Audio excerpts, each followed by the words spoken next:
በዚህ አጋጣሚ ሰይፉ ፋንታሁን በጣም የማመሰግነው እግዚአብሔር ይስጠው ወደዚህ የጠራኝ እሱ ነው። እየንዳው እስጢፋኖስ ጋር መብራት ላይ ቆሜ ደስ ማለሽ ታሸተኛል። ሻወር ጉድ ችግር መስሎኛል። አንተ የጆሮ አካባቢ አንገቱ አካባቢ ሙሉ ቆስሎ ለካቱም ይሸተኝ እሱ ነው። እኔ እስካሁን አይምሮ ውስጥ አለ። ሰፈሩ ሁሉ ተላቀሰ።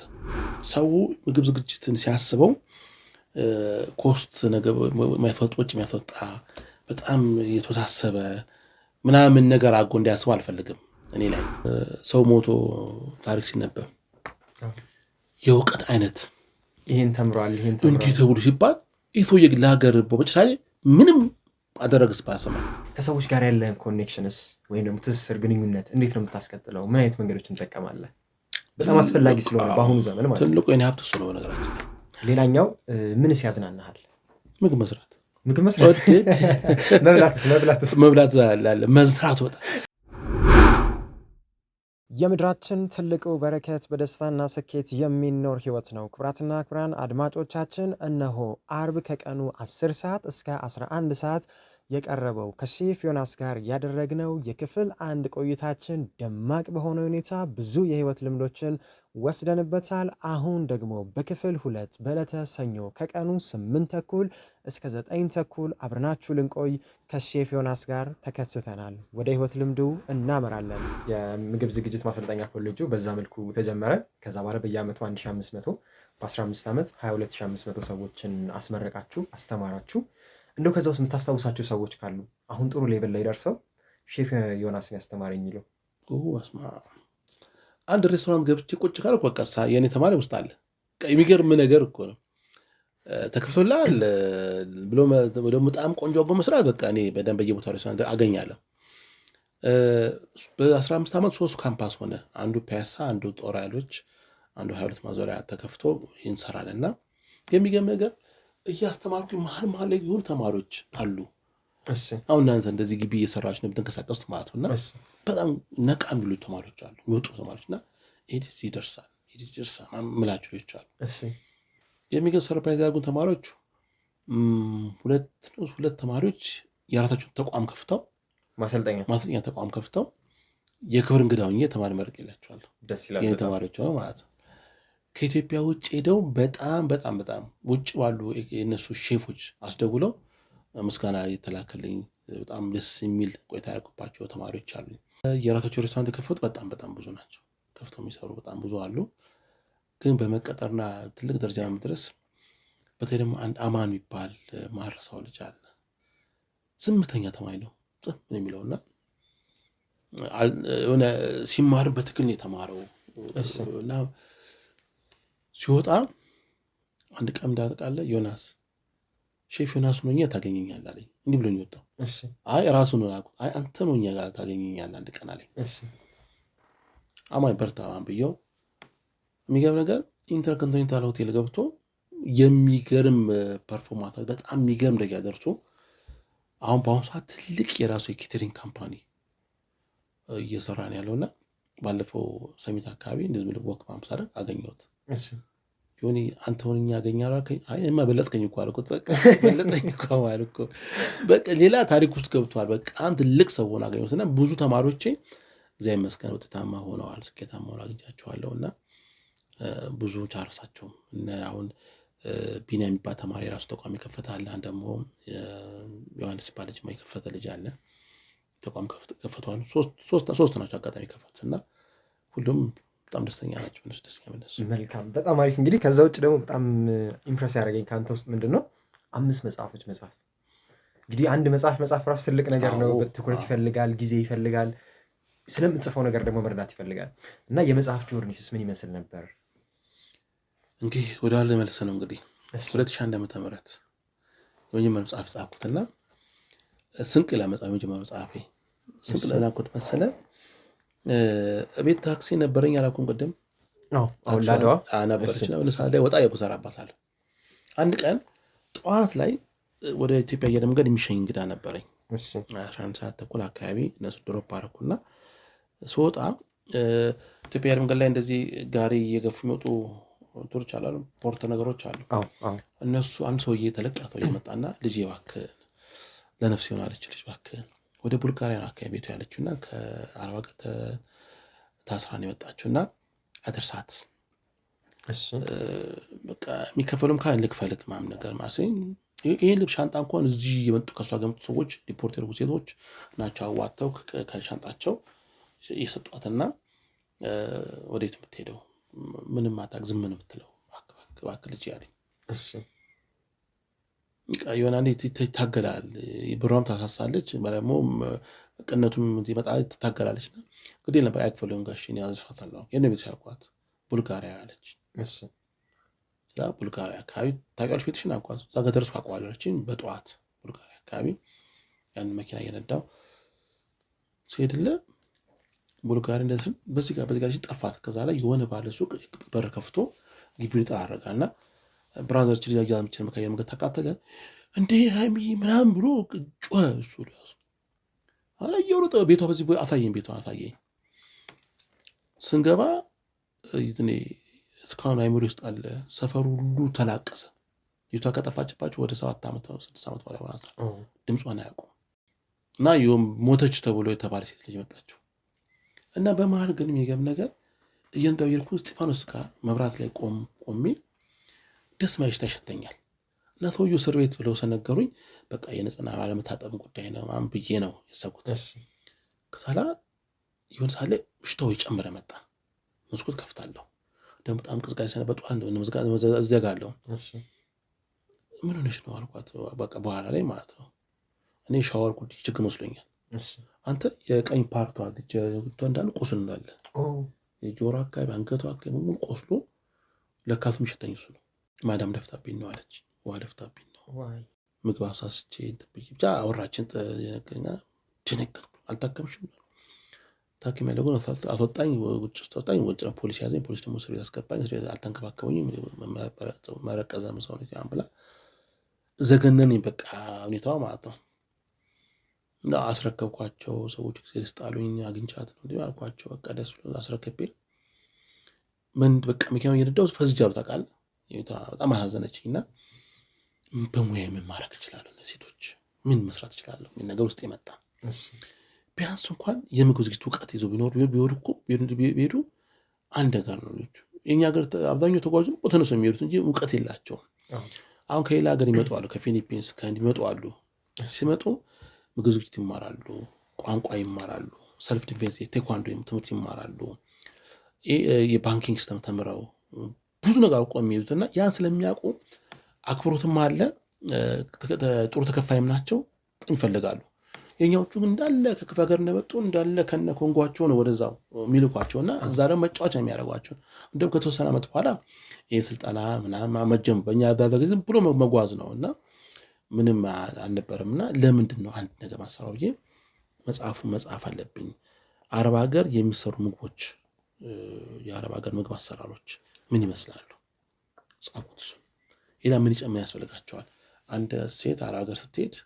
ምን መጠንቀቅ አለባት ምን ማድረግ አለባት መረጃ አጥቶኝ ኬት ተሰማ ቀጥዬ የአይኤም የኢንተርናሽናል ኢሚግሬሽን አንተን ድርጅት ቀጥዬልኩ እንዴ መረጃ ፈልጌ መጣሁት አልኩት ሴኩሪቲ ጠብቀኛል አላ ሐላፊዋ ወዘው አልማሽ ይባላል በደስተኛ ነው ግብግባ በሉት አልጠበቅኩም ያስገባኛል አልጠበቅኩም ገባው ቁጭ ነገርኳችሁ ሐሳቤን ሰግራችሁ በጣም ተገረሙ በጣም ጥሩ ሴት ናቸውና በጣም ተገረመችና አክዛለሁ እኔ ቢያንስ መጽሐፉን ታተንበት መንገድ እና ፕላስ ደግሞ መጽሐፉ ላይ ማካተት ያለበት ነገሮች ነግራለሁ አሉና አንድ አረብ ሀገር ሴት ምን ማድረግ አለባት ሲሰግዱ ፊታቸው መቆም አይቻልም ውስጥ እግር ማሳየት ነውር ነው እንዲያደረግ ሚጃም እንዲለበሳል እንዲደረጋ የሚል እንትኖች ፓምፍሌት ማሰበሰብ ሰጡኝ ይሄን መረጠን አስገባበታል ያ ደግሞ በተወሰነ መጠን እናግሳለን በጣም ደስ ብሎኝ ወጣው አንድ የጓደኛዬ ትምህርት ከፍቶ ነበር እንደኔ ትምህርት ቤት እሱም ተካሪ ይባላል እሱም ሼፋማን ይባላል እሱም ስፖንሰር አጋለው አለኝ መሰራበት ሬስቶራንት አንድ ሜዚን ባር ሬስቶራንት በዛም እሷም ስትጫማ ስፖንሰር አጋብለው ከብዙ አንድ ክሊኒክ ሞዴል ባር ክሊኒክ አለ እሱም ስፖንሰር የተወሰነ አጋለው ነው ኢዲኤም አተማ ቤት በዛ አጋጣሚ አቶ የኢዲኤም ባለቤት በጣም አመሰግናለሁ እሱ ደግሞ የትመቱን ወጪ እኔ የተወሰነ ይችላል አለ ብቻ በሁሉም ሰው ተወጣጣና ያ እንትን ያ መጽሐፍ በተለይ ደግሞ ኢዲኤም ማታሚቶች ሙሉን በነፃ በሚል ደረጃ ትንሽ ነው ስፖንሰርሺፕ ያገኙት። አብዛኛው በቃ 95% በላይ አሁን ኢዲኤም የሸፈነውና ተሸፍኖ ታተማል። ያ መጽሐፍ ምንድነው ፕላኔ እኔ ለግል ያለ ፈለኩት ያ መጽሐፍ የኤጀንሲው እየሄድኩኝ በነፃ ማደል ፈለኩ። ቢያንስ ሲሄዱ ቀድመው ምግቡ እንዴት ነው የሚሰራው መረጃ እንዲያገኙ በሚልና በዛ ተጀመረ። መጽሐፍ መጽሐፍ ውስጥ ሲነገረኝ ከዛ አለ በቃ መጽሐፍ ከባለቤቴ የሰራሁት ነገራችን ከባለቤቴ መጽሐፍ የሰራሁት አብረን ሰራነው። ከዛ ደግሞ የሼፍ ዮናስ ስብስብ ኬክና ዳቦ የባህል ምግብ ያለ ወደ 5 መጽሐፎች ከዛ በኋላ በተከታታይ ማውጣት ጀመርኩኝ ማለት ነው። መልካም በጣም አሪፍ። እንግዲህ ከመጽሐፎች ውጭ ደግሞ ሌላው የሰራህበት ሚዲያን ተጠቅሞ ደግሞ ስለ ምግብ ዝግጅት ያለውን ግንዛቤ ማስጨበጥ እንዲሁም ደግሞ ትምህርቶችን መስጠት ነው። ሬዲዮ ፕሮግራሞች ላለፉት 13 ዓመታት አዘጋጅተሃል። እንግዲህ ሱስ ጆርኒ በምን ተጀመረ፣ ምን አይነት ቆይታዎች ነበሩት የሚለውን ብናይ። በዚህ አጋጣሚ ሰይፉ ፋንታሁን በጣም የማመሰግነው እግዚአብሔር ይስጠው ወደዚህ የጠራኝ እሱ ነው። ሪሲፒ የሚል ፕሮግራም ሸገር ለመጀመር ፈለገ ሮሮ ፕሮግራም መጀመር ፈለገና አንድ ጓደኛዬ እሱ ጋር ይዋባሉና ጀመሩ። ቀረጻ እየተቀረጸ ያለ ልጁ ደግሞ የሆነ የፎቢያ ነገር አለበት የማይክና ካሜራና በጣም ሲንቀጠቀጥበት ሰይፉ ደግሞ ብዙ አላረካኝም ሲሶ ፈልግልኝ ይለዋል። ስለው እኔ ጋር ደወለና እንደውም አጋጣሚ ዮናስ ወደ ውጭ ሀገር ነው ሰይፉ ሻምዲዝ ይፈልጋል እስቲ አወራው ሰይፉን ይለኛል። እሺ ስልኩ ሰጠኝ። ሰይፉ ደወልኩለት ስለወለተ ነግሮኛል በቃ ነው ያ ሲስቲ በጣም ደስ ይላል እስቲ ትንሽ በዛም በስከከላ ግጻት ያለ ቦታውና ሪከርድ አድርጋ አለኝ። እና አንድ ምግብ ሰራልኛል ሰይ ልክ ይሰራል ዮናስ በቃ ቶቶ በቃ እንፈልገው ሰው አግኝቻለሁ ና ስቱዲዮ አለኝ። የነ ስቱዲዮ እዚህ እንትን ጋር በቦሌ መድኃኒዓለም ጀርባ አቢሲኒያ ህንጻ ላይ ድሮ ትንሽ አጭር ህንጻ ነበር ዛሬ አለ። አሁንና የሆነ ነገር ትንሽ ነገር ልውሰድ እንደውም ዛሬ አቀናብሬው በኋላ ይወዳል ሮብ ቀን ምግብ አላሰኩትም ድንገት ነው ያለኝ። ጠዋት ከተቀርጾ ከሰዓት ላይ ወደ ተቀርጾ ሄደውና ድብርብር አልኩኝ። ከዛ መጣው ስገባ እንኳን ደመጣ ገባ ታው ሲገባ ሬስ እንሻረግን ከዛ በኋላ ከኔ ጋር መስራት ትፈልጋለህ አለ። ያው ሁሌ ቋሚ ፕሮግራም እንሰራለን እኔ በዚህ አግዛል አንተ ተቋሙን አስተዋውቅልሃለሁ ትሬዛችሁን አስተዋውቅላችኋለሁ አንተ ደግሞ በዚህ እንሰራለን ዊሚ በሚል ነገር በጣም ደስተኛ ነኝ ያልኩት። ለ6 ዓመት አብረን ሰራን ሸገር ላይ አብረን ሰራን 6 ዓመት በጣም ደስ ከዛ ላይቭ መምጣቱ ጀመርን ብዙ አድርገን 6 ዓመት ሰይፉ ላይ በጣም ሼፍ ዮናስ እንግዲህ ሰው ያወቀው ከዛ በኋላ ታወቀው ሰይፉ ላይ ቆጣው ታወቁት ማለት ነው። ከዛ ደግሞ ቴፌም ሰይፉ ሲከፍት አብረን ተያይዘን ደግሞ ወደዚህ መጣን። አሁን ደግሞ 7 ዓመት ሆነ እንግዲህ ቴፌም ላይ ደግሞ ማለት ነው ሙሳና ሙዚቃ የሚል ፕሮግራም 7 ዓመት የሰራው። መልካም ወደ ቴሌቪዥኑ ደግሞ ስንመጣ ሼፍ በቤቱ የሚል ፕሮግራም ኢቢኤስ ላይ ጀመረህ ነበር። ከዛ ፊት ደግሞ ናሁ ቲቪ ላይ ነበርኩ። እሺ ከዛ ፊት ናሁ ቲቪ ሲከፈት አጋጣሚ ጓደኞቼ ነበሩ የከፈቱት እነ ቅዱስ ይባላሉ። ሲከፍቱ ጠሩኝ የምግብ ዝግጅት ፕሮግራም እንዲኖር እንፈልጋለን ናሁ ቲቪ ላይ አሉ። ገና ኢቢኤስም ደግሞ ጀምሮ ትንሽ ሞቅመቅ ያለበት ወቅት ነው። ገና ኢቢኤስ ገና እንትን አላለም። ከጀርባው ናሁ መጣ ተፋካሪ ቴሌቪዥን መጣ እዛ ላይ ያ ያልኩ የዋሪት ባለቤቶች ደግሞ ሙሉ ኪችን ገንብተውልኝ ስፖንሰር አድርገውኝ በጣም የሚገርም አሁን ዩቲዩብ ላይ ታያለ የእናት ጓዳ የሚል ፕሮግራም እዛ ላይ ሙሉ እነሱ ስፖንሰር አድርገውኝ ተጀመረ ፕሮግራሜ ማለት ነው። ናሁ ቲቪ ላይ የነበረኝ ቆይታ በጣም የሚገርም ነበር። በጣም ተወዳጅ ነበር። በጣም ሰው ይመለከተው ነበር። ብዙ ስፖንሰሮች ነበሩ። በጣም ቆንጆ ፕሮግራም ነበር። ዋሪት ራሱ ረጅም ዓመት ዋሪት እንጨት ስራ ድርጅት ስፖንሰር ነበር የፕሮግራሙ እና ያን እየሰራው ሚዲያ ደግሞ ለካ ቪዲዮም ላይ ዮናስ ጎበዝነሽ እንዲያልኩ በቃ ራሱ ማዳን ዲሞክራሲን ሰው ሁሉ በጣም ወደደኝ። በጣም ሲወደኝ ጊዜ በቃ ከዛ ተጀመረ። ኢቢኤስ ደግሞ ሼፍ በቤቱ የሚል ፕሮግራም ለመጀመር በማስተዋወቅ ነበር። የተለያዩ ጉዳዮች ፕሮግራም ሳይቀጥል ቀረ እንጂ ቆንጆ ፕሮግራም። ከዛ ወደ ፋና ቴሌቪዥን ገባው ለአንድ ዓመት ካሁን ደግሞ እንደዚሁ ፋና ደግሞ እንደዚህ አንድ ዓመት አከ ሰራው በምግብ ዝግጅት። ከዛ አሁን መጨረሻ ላይ እንግዲህ ካናል ፕላስ ኢትዮጵያ ሲገባ ኢትዮጵያ እንደገቡ ሰርች ያደረጉ እኔን ያገኙኝ። ራሳቸው ጠሩኝ። በጣም በዛ አጋጣሚ አመሰግናቸው ካናል ፕላስ ማኔጅመንት ከቃና ጋር ሆኖም ሰው ነበርና እኔን ጠሩኝ። እዛ ደግሞ 2 ዓመት ራሱ አሁን ደግሞ በቃል ቴሌቪዥን ላይ ፕሮግራሙ ቀጥሏል። ሌማት የሚል ፕሮግራም ባህል ምግብ ላይ ብቻ ያተኮረ ኢትዮጵያ ባህል ምግቦችን ፕሮሞት የሚያደርግ ፕሮግራም በጣም በትልቅ በጀት በትልቅ ፕሮዳክሽን በውጭና በኢትዮጵያ ባለሙያዎች የሚሰራ ትልቅ የፕሮዳክሽን ስራዎች ሰሩ ነበር። በጣም ትልቅ በሚዲያ ነገር ላይ ልምድ ያገኘሁበት ቀረጻ እንዲነወይ ካሜራ እንዲነወይ የሚለው ነገር ያየንበት እንትን ካናል ፕላስ እንገባ ነው። ኢንተርናሽናል ቴሌቪዥን ነበረ። በጣም ትልቅ ያደረሰን። ስለዚህ ያን ሰራን። እንግዲህ አሁን ደግሞ በቅርቡ ደግሞ ወደ እየተመለስን ነው። መልካም በጉጉት እንጠብቃለን። በደንብ መልካም። ሌላኛው ደግሞ ምንድነው አሁን ሶሻል ሚዲያዎች ላይም ደግሞ አለ። አሁን ራሱ እያየው ነበር ጉርሻ ከሴፍ ዮናስ የሚል ዩቲዩብ ቻናልም አለና እንዴት አድርገን በቀላሉ ቤታችን ምግቦች ልናዘጋጅ እንችላለን የሚለውን እያሳየህ ነው። ሶሻል ሚዲያ ላይ የምትሰራቸውን ስራዎች ደግሞ በዚህ ብትገልጽልን። ሶሻል ሚዲያ ላይ እንግዲህ በቲክቶክ ሼፍ ዮኒ ቲክቶክ አካውንት አለኝ። ወደ 295,300 ደርሷል። በአንድ ዓመት ከምናምን ውስጥ ደርሷል። ፎሎወር አለኝ። በኢንስታግራም ወደ 47,000 አካባቢ ሰዎች አሁን በቅርቡ ደርሰዋል። እሱ በቅርቡ ጀምረው አንድ 6 ወር ውስጥ ደግሞ ዩቲዩብ ጀምረናል። በዩቲዩብ ደግሞ ወደ 35,000 በላይ በ6 ወር በጣም ብዙ እኮ የሚዲያው ልምዱ ጠቅሟል። ቶሎ ነው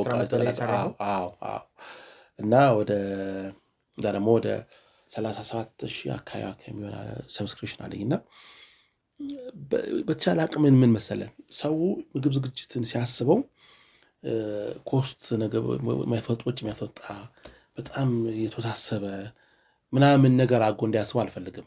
እኔ ላይ ቤትክ አንተ ባገኘ እጅ በረጠበ ሰዓት ብር ባገኘ ሰዓት መስራት የምችለው ነገር መፍጠር አለብኝ እና ቀለል ማድረግ አለብኝ ያን ነገር።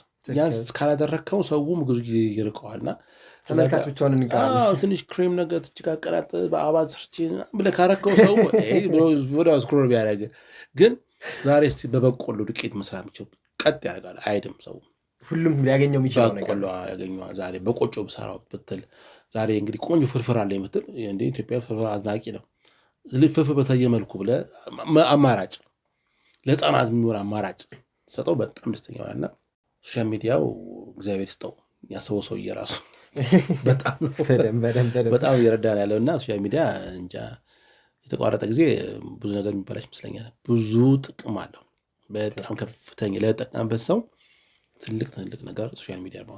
እንደው ስለ ሶሻል ሚዲያ አጠቃቀም በዚሁ ሐሳብን ሼር ብታደርገን ስናይም ከዛ ደግሞ ፖስት ስናደርግ። በነገራችን ላይ እኔ በጣም ሶሻል ሚዲያ ሰራለሁ ግን አላይም። ይቅርታ ጉድ አለማየት በጣም አጅጋለሁ። ቲክቶክ ላይ ማየት ነው። አንተ በቃ ፎሎ አታደርገኝ አንተ አታደርገኝ እኔ እኮ አለ ለምን ታከፈትኩ ይሉኛልና የሆነች ሊሚት አለችኝ ትንሽ ደቂቃ የሆነ በዛውም ካየው ደግሞ እንደው ቴሌቪዥን ማሳይነበት ከፍተው ዝም ብለህ ብትስካሽከረከረው ከሶስት ርዕሶች አይመጣልኝም። ምን ይላል ምንድን ናቸው? ወይ ምግብ ዝግጅት ይመጣል፣ ወይ ሞቲቬሽናል ነገሮች ይመጣሉ፣ ወይ ደግሞ የቤተሰብ መንፈሳዊ ፕሮግራሞች ይመጣሉ። ከዛ ውጭ አይመጡም። ለምን እንትን አለ ዳግሚያው ሰው ያን ስለሆነ ስለምታይ ያም የሆነ ቶሎ ስለማሳልፈው አይመጣም ስለማትፈልገው ነው። በትክክል አሁን ደግሞ ቶሎ ብለህ ተከለክለው እንዳይመጣ ማድረግ ይቻላል እኮ አትምጣብኝ ማለት ይቻላል። ተከለክለዋለህ። ስለዚህ መጀመሪያ ስከፍተውም ራሱ የምትመርጠው ምርጫ አለ አይደለ? በዛ ዙሪያ ብቻ ነው የመረጥኩት እና አለዛ ከሆነ አደጋ ነው። እኔ ብዙ ጓደኞችን ያጣኋቸው በሶሻል ሚዲያ አጥቻለሁ። ጓደኞች ያጥቻለሁ ማንነታቸውን እስኪመጡ ድረስ ሌላ ማንነት እስኪወስዱ ድረስ በመንፈሳዊ ሕይወት፣ በስነ-ልቦና፣ በኢኮኖሚ በጣም ያጣኋቸው ሁለት ጓደኞች አሉ በሶሻል ሚዲያ ምክንያት። ያ ነገር ደግሞ ወደ እኔ እንዲመጣ አልፈለግም። እነሱን እንደሚወጡበት መንገድ እየታገልን ያለ ነው አሁን ሰዓትና። ስለዚህ ሶሻል ሚዲያ ላይ መልካም ነው በጣም ለተጠቀመበት ሰው። ግን ለተዘናጋ ሰው ግን ህይወትን በጣም ብዙ ፓርቲ ይቆርጥብሃል።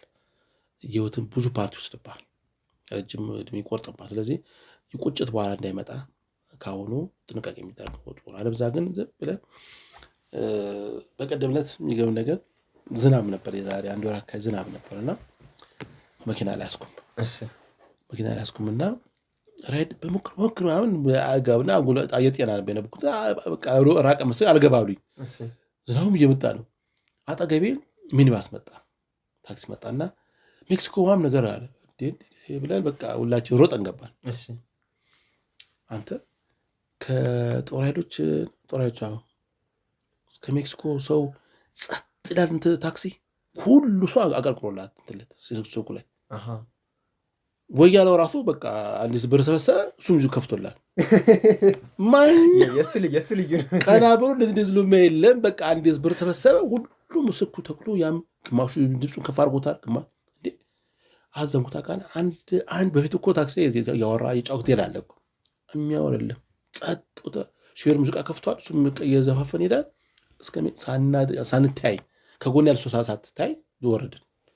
አይ ምን ያክል እንትን ችግር እንዳላይ በቃ ሰው ገብቶ ታክሲ ላይ ገብቶ ድሮ እኮ ሰው ላይ ታክሲ ከገባ በኋላ እኮ ኧረ ረፈደን ይላል። አይ የሚል ሰው የለም። ባውታት ሲያስተውል ይገባል ይረሳዋል ስለሆነ ቁጭ። ስለዚህ ሶሻል ሚዲያ በጣም ካነቃበት በጣም የሚጎዳ ነገር ነው። በጣም አሪፍ መልካም። እንግዲህ ሌላኛው ደግሞ ምንድነው ሆቴሎችን ሬስቶራንቶችን ማደራጀት ደግሞ ትሰራለህ። እሱኛው ጆርኒስ ደግሞ በምን ተጀመረ? አሁንስ ምን ሌቭል ላይ ነው ያለው? ሆቴልን ማደራጀት አባቱ ዋና ስራ እሱ ነው። ሆቴል ራሱ ማደራጀት ማማከር ስራ እሰራለሁ። የኬተሪንግ ስራ እሰራለሁ። እንግዲህ በብዛት ነው የኬተሪንግ ስራዎች ብዙ የሚሰሩ ሰዎች በጣም በዝተዋል። በአሁኑ ሰዓት ግን በተሻለ መልኩ አድርገን መስራት በሀቅ ለመስራት ሰውየው ተጠቃሚ እንዲሆን ጥሩ አድርገን ለመስራት ጥረት እናደርጋለን። ሰው ሚዲያ ምንም ስለሚያውቅ ከአንተ የሚጠበቀው ትልቅ ነገር ይጠበቃል።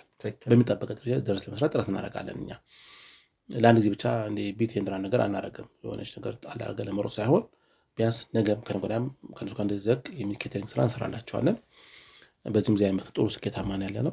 ምን ይባላል ኬተሪንጋችሁ? በራሴ ስም ነው ያለው። ሼፍ ዮናስ ኢቨንት የሚለው ሼፍ ዮናስ ኢቨንት የሚለው በሱ ስም ነው። ሼፍ ዮናስ ኢቨንት እንግዲህ ሰዎች ኢቨንት ለምን አላችሁ? ኢቨንትም ታዘጋጃላችሁ? ኢቨንት እናዘጋጃለን። እሱ ላይ ታግ ደግሞ ጊዜ ማለቁ ነው አንተ ማለት ነው። ዛሬ ምን ላይ ያተኮረ ነው ኢቨንት? ኢቨንት እንግዲህ የተለያዩ ኢቨንቶች ለምሳሌ አሁን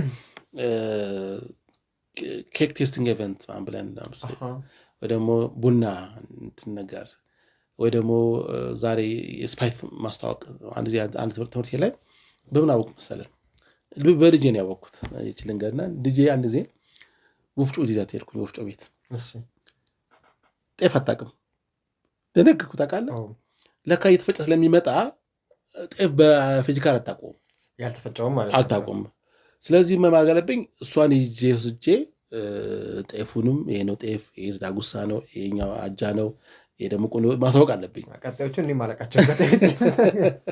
ስለዚህ ልጆች የሚያውቁበት አንድ ጊዜ ስፓይስ የሚያውቁ እህል እንዲያውቁ በሱ እንዴት ነው የሚሰራ ፕሮግራም አዘጋጀን አንዱ ሆቴል ላይ እና በጣም ብዙ ወላጅ ልጆች መጥቶ ነበር። የሚገርም ነገር እንደዚህ አይነት መሳሰሉ ከሙያ ጋር ተያይዞ ኢቨንቶች እናዘጋጃለን። አልፎ አልፎ እናዘጋጀን እና ለዛ ነው ኢቨንቱን የቀላቀል ነው። ኢቨንቱን ኬተሪንግ የቀላቀል ለዛ ነው። ስለዚህ በሆቴል ማደራጀት ስራ ላይ ወደ 10 ዓመት ላይ ቆየሁ። ግን እንዳልኩህ 51 አካባቢ ቤቶች ደርሰዋል። ማደራጀት ካደራጀው በኋላ ቤተሰቦኛ የሚቀረው ይወሳደው ይጠሩኛል። ፕሮግራም ሲያዘጋጁ ይጠሩኛል። እናስተካክላቸዋለን፣ ሰራተኛ ይቀጥርላቸዋልና ስኬታቸውን በጣም እከታተላለሁ። አንድ ቤት ካደራጀው በኋላ ለረጅም ጊዜ እከታተላቸዋለሁ። እንደሱም እኔ በጣም ይፈልጋሉ እርዳታ ስለሚፈልጉ ማለት ነውና ማደራጀት በጣም ወደው ነገር ነው። በጣም መልካም። እዚሁ ጋር እንደው እንዳነሳህልኝ ማለት ነው እንግዲህ ካደራጀህ በኋላ ቤተሰብ ሆናችሁ ነው የምትቀጥሉትና ከዛ ሲቀጥል ደግሞ ቅድምም የጠቀስከልኝ ኤግዛምፕሎች ላይ እዚህ ጋር ተዋውቀን ከዛ እዚህ ጋር አብረን እንቆጣለን እዚህ ጋር አብረን እንቀጣለን ስትለኝ ነበር። ከሰዎች ጋር ያለህን ኮኔክሽንስ ወይም ደግሞ ትስስር ግንኙነት እንዴት ነው የምታስቀጥለው? ምን አይነት መንገዶችን ትጠቀማለህ? በጣም አስፈላጊ ስለሆነ በአሁኑ ዘመን ማለት ነው። ትልቁ የኔ ሀብት እሱ ነው። በነገራችን ላይ አንድ ባለሙያ አንድ ደግሞ በተለይ ሚዲያ ላይ የሚሰራ ሰው ሀብቱ ሰው ነው። ሰው በጣም መያዝ ያስፈልጋል። በተሻለ አቅም ከተባባልነው በላይ ኤክስትራ የሆነ ነገር መሰራላችኋለሁ ማድረግ ፈልጋለሁ። በቃ ይሄ ተፈጥሮዬ ነው። ቤቱ አደራጅ ሰራተኛ ቀጥረ ትሬኒንግ ሰጥተህ ሄድ ካሉኝ በኋላ ደግሞ የሆነ ፎሎ አፕ 2 ወር ፎሎ አፕ አድርጌ ካልተስተካከለ የሚሆናቸውን ቀይሬ ሰራተኛ አስተካክዬ ምናምን ነገር ሳረግላቸው ከእነሱ ጋር ያለን እንትን በጣም ይጨምራል። እንገናኛለንና በጣም ለሰዎች ትርፍ መስጠት አይጎልብም። እኔ ያለ ነገር ሰጥ ላንተ ይሞላላል እንጂ የሚጎልበት ነገር የለም። በዛ ሰው ልብ ውስጥም ቫልዩ ይኖራል። ሰው ሲሰጥ የሚጎልበት ይመስለዋል። ግን ለአንተ ደግሞ ይሞላል በሰጠ ቁጥር ማለት ነው። እችን ነገር አንድ ወቅት አንድ አባት ሲያስተምሩ ነው የሰማሁት። አቡነ ገብርኤል ይባላሉ። ቦሌ መድኃኔዓለም ቤተክርስቲያን ቁጭ ብለን እየተማርን እያለ እባካችሁ ስጡ፣ ስጡ ደግሞ ብር አለ፣ ሙያችሁንም ስጡ፣ እውቀታችሁንም ስጡ፣ ጤናችሁ እንትን ምክራችሁ ስጡ፣ ገንዘብ ስጡ። ስትሰጡ ለእናንተ ደግሞ ማያሳሳው አምላክ ይሞላላችኋል። አንድ ምሳሌ ልንገራችሁ አሉ። አንድ ዛፍ አለ። ዛፉ ስር ምንጭ አለ። መቼም ዛፍ ጋር ምንጭ አይጠፋም አሉ። ዛፉ ስር ምንጭ አለ አሉ። እስኪ ምንጩን ውሃን ቀዱት። ስቀዱት ውሃው ሲቀዳ መልሶ ይሞላል። ምኑ ስላለ? ዛፉ ስላለ። ዛፉ ከተቆረጠ በኋላ ምንጩ የሚደርቀው። ስለዚህ እናንተ ውሃውን ስትቀዱ ዛፉ እየሞላ ምንጩ የሚሞላ ከሆነ እናንተ ሰጡ ደግሞ የዘላለም አምላክ ነው እግዚአብሔር እናንተ ይሞላላችኋል። ማንም ሰው መምሰል አይችልም፣ ሊተካ አይችልም። ስለዚህ በሰጠ ቁጥር ይሞላላል። ስለዚህ ይችን ነገር ህይወታችሁ መመር አድርጎት። አንተ ውስጥ ገብቶ ቅር ያለው ግርግር ልቤ ላይ ታውቃለህ። እና በመስጠት በጣም ብዙ ነገር ታገኛለህ። ካልሰጠ ግን ትጠፋለህ፣ ሻን አታደርግም። ሁሌ የሚሰጡ ሰዎች ናቸው በዚህ ምድር ላይ ስኬታማ የሚሆኑት። ዝም ብለህ በራስ እዛ አፍነ ከሄድከው በኋላ አንዳንድ ጊዜ አያሳዝንም? እንትን ላይ ሰው ሞቶ ታሪክ ሲነበብ የእውቀት አይነት ይሄን ተምሯል እንዲህ ተብሎ ሲባል ይህ ሰውዬ ግን ለሀገር በመጨሳሌ ምንም አደረግስ ባሰማ አስተምረው ልጆቿን ድረው ምናምን ሞቱ። ይህ ሁሉ እውቀት እንዴት ተወሶ ተሸክሞ ለሀገር ለወገን አንድ ሳያደርግ እንዴት ይበረከት? አንድ መጽሐፍ እንኳን ሲያጽፍ እንዴት ሰውዬ ከስስት መውጣት አለብን ማለት በቃ መውጣት አለብን። በቃ አንድ ነገር አስቀምጥ ማለፍ አለብን። እንዴት ይህ ሁሉ እውቀት ተምረህ የሁሉ እውቀት ኖሮክ ለወገን ለሀገር ሳታስቀምጥ የምትሞተው? ይህ ወንጀልም ጭምር ነው። ስለዚህ ያለን እውቀት ለቀጣይ ትውልድ ማስቀመጥ መቻል አለብን። ብችል እያሰለጠንክ ከሆነ መጽሐፍ ጽፈ ወይ ጽናት ጽፈ ወይ የህይወት ተሞክሮን ጽፈ ማስቀመጥ አለብን እንጂ ብሎ ማከማቸቱ ምንም ጥቅም የለም። ስለዚህ ያን ነገር እኔ በጣም ትንሽ ኤክስትራ ስለሚሄድላቸው ይመስለኛል ከኔ ጋር ማብራት። በጣም አሪፍ። እንግዲህ አሁን ደግሞ የምናልፈው ወደ አንዳንድ ደቂቃ ጥያቄዎች ነው። እንግዲህ እስካሁን ያለን ኮንቨርሴሽን በጣም ዘራፍ ልበል በደንብ ፈጠን ተብሎ ስለሚመለስ የመጀመሪያው እንግዲህ ማን ወይም ደግሞ ምን ኢንስፓየር ያደርግሃል? ኢንስፓየር የሚያደርገኝ ምግብ ማያሰው መሰለ ኤርሊ በርድ በጣም ጠዋት ተነስቶ ወደ ስራ የሚንቀሳቀስ እንዲያን ሰው ቀነ ምንም ስራ ዲስትሮሚ ስራ አውሮፕላን ያብረር ግን ኤርሊ ተነስቶ በቃ የሚንቀሳቀስ ሰው በጣም የሚያነቃቃኝ በጣም ወደው አንድ አይነት ሰው። መልካም። ሌላው ደግሞ በህይወት ያገኘኸው በጣም የጠቀመህ ምክር ምንድን ነው? ያው እኛ ምንድን እንጠቀምበት? በጣም የጠቀመ ቅድም ጋሽ አቶ ለገሰ የነገሩኝ ነገር የዋሪት ባለቤት የገጠር መንፈስ ወጣ ቢዝነስ የገባ ቀን እንገናኝ ያሉኝ ነገር በቃ ከዛ በኋላ ተቀጥሬ አላውቅም። ያለፉት 20 ምናምን ዓመት ደሞዝ አላውቅም እኔ በራሴ ነው የምሰራው። ስለዚህ የእሳቸው ምክር በጣም እስካሁን በጣም አግዞኛል። በጣም መልካም፣ በጣም አሪፍ። ሌላኛው ደግሞ በመስራትህ ወይም በማድረግህ በጣም የምትኮራበት በቃ ይህንን ማድረጌ ለሀገር ለትውልድ ጠቅሟል የምትለው ተግባርስ? በትምህርት ቤት በየዓመቱ ወደ 15 ተማሪዎችን በነጻ አስተምር ነበር። 15 ተማሪዎችን በየዓመቱ ከ15ቱ የሚገርም ነገር ካስተማርኳቸው አብዛኞቹ በጣም ስኬታማ ናቸው እና ያን በማድረግ በጣም ደስተኛ ነኝ። በቃ በጣም ችግረኛ ልጆች ናቸው። ከስደተኛ ዳር ህይወት የወጡ ከጎዳና የመጡ ልጆች እናት አባት ያለፈባቸው መታገዝ ያለባቸው እና አስተምረንም ደግሞ መታለ ሆቴል አስገብተን ስራ አስገብተን እስከ ጥግ ድረስ ተከታትለናቸው ማለት ነው ያደረግናቸው ልጆች እነሱን ሁሉ ተሳስባቸው በጣም ደስተኛ። በጣም አሪፍ። ልክ ነው። እንግዲህ ትውልድ ላይ ሀገር ላይ ማህበረሰብ ላይ መስራት ማለት እንደዚህ ለምሳሌ 15ቱን ሰዎች ምናልባት አንተ ባታስተምራቸው ብለን እናስብ። ከዛ በ15 ዓመት ውስጥ 225 ሰዎች ሆኑ ብለን እናስብ። ከዛ እነዚህ ሰዎች ምን ይሆናሉ ካለ ወይ ሌባ ወይ ማጅራት መቼ ነው ሊሆን የሚችሉት? ስራ ካላገኙ ትምህርት ካላገኙ ማለት ነው። እያንዳንዳቸው አንዳንድ ሰው በየሳምንቱ ማጅራት ይመታሉ ብንል ስንት ሆነ ማለት ነው? 225 ሆነ ማለት ነው በየሳምንቱ። ከዛ ይህን በአመት ብናስበው በ50 ብናባዛው ማለት ነው 52 ሳምንት አለ በአመቱ ኦልሞስት ወደ 10 ሺህ ገባን። ለ10 ዓመት ለ15 ዓመት ብናስበው 150 ሺህ ሰው ደረስን። ስለዚህ 150 ሺህ ሰዎች በሰላም ወጥተው መግባታቸው ላይ ያንተ አስተዋጽኦ አለበት ማለት ነው። ለዚህ ደግሞ ከልብ እናመሰግናለን። ዋው አንተ እንዴት አበራራው! አስማ በጣም ደስ ይላል። በዚህ እንግዲህ አንቺ ኋላ ታውቃለህ፣ በጣም ይገርም አጋለጽ የገለጽከውና ለካ ትልቅ ስራ ነው። አንድ ሰው ማትረፍ ለካ ትልቅ ነገር ነው አላካ። በትክክል ምክንያቱም ያ ሰው ሊያጠፋ የሚችለውን ነገር ሁሉ እያዳንክ ነው። ሲቀጥልም ጥቅም እንዲሰጥም እያደረከው ነው። ከኔጌቲቭ ማውጣት ብቻ ሳይሆን ፖዚቲቭ ነገር ነው። መልካም እንግዲህ ሌላኛው ደግሞ ምን ይቆጭሃል? የሚቆጭም ታውቃለህ ኢትዮጵያ ውስጥ የበኛ ሙያ ማሰልጠኛ ተቋም በኮሌጅ ደረጃ አለመኖሩ፣ በዲግሪ በምናምን አለመኖሩ አፈ ታሪክ ነው። በንጉሱ ጊዜ ነው ይባላል። እንደዚህ ለኢትዮጵያ ፈረንሳዮች እኛ ጋር ሊከፍቱ መጥተው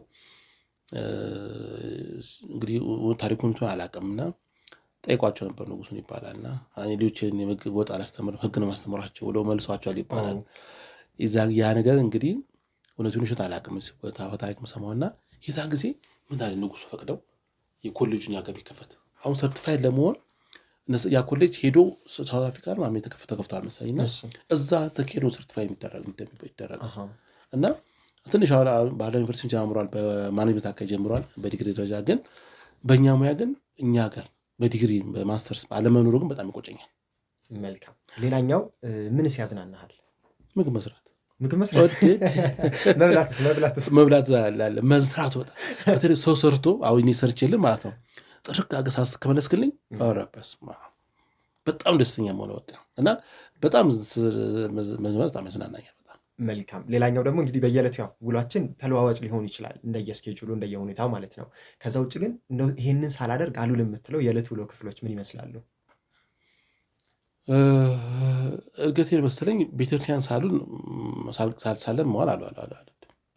በፍጹም ያ ነገር ለእኔ በቃ በሆነ ከአቅም በላይ ካልሆነ በስተቀር ወይ ጠዋት ወይ ማታ ግቢ ሳልገባ አልወድም። በጣም አሪፍ። ሌላኛው የጠቀሙ እንደው 3 መጽሐፎች ብትጠቁመን ወይም ደግሞ ስልጠናዎች ከሁለት አንዱ። ከሙያ ውጪ ነው፣ ከሙያ ውጪ ናቸው።